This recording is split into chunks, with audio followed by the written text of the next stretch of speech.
عورت کا لعاب کپوروں پر لگاؤ تو ٹیمک بڑھ جاتی ہے۔ لائٹ بجھا کر جمع کرنے سے نفس جلد بیٹھ جاتا ہے۔ عورت کے ٹخنوں کو آہستہ آہستہ دباؤ تو عورت جماع کے لیے فوراً ہی تیار ہو جاتی ہے۔ مباشرت کے دوران عورت کی کمر پر انگلیاں پھیرو تو عورت نفس منہ میں لے لیتی ہے۔ چنے کی دال کھا کر جماع کرنے سے نفس کی موٹائی میں اضافہ ہوتا ہے۔ چنے ابال کر دہی کے ساتھ کھانے سے مردانہ طاقت میں بے پناہ اضافہ ہوتا ہے۔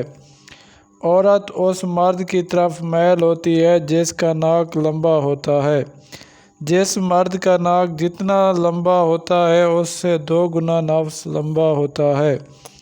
عورت اگربتی کی خوشبو سونگھ کر جماع کیا جائے تو عورت دیر سے فارغ ہوتی ہے۔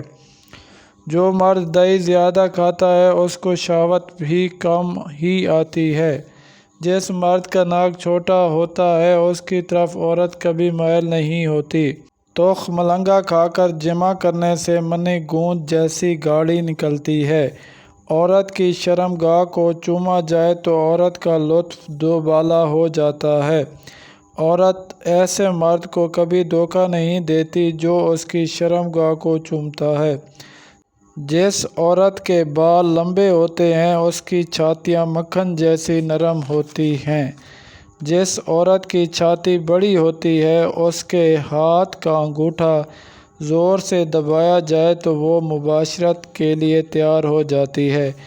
عورت جب ایک جگہ پر زیادہ دیر بیٹھی رہے تو اس کی شہوت بڑھنا شروع ہو جاتی ہے۔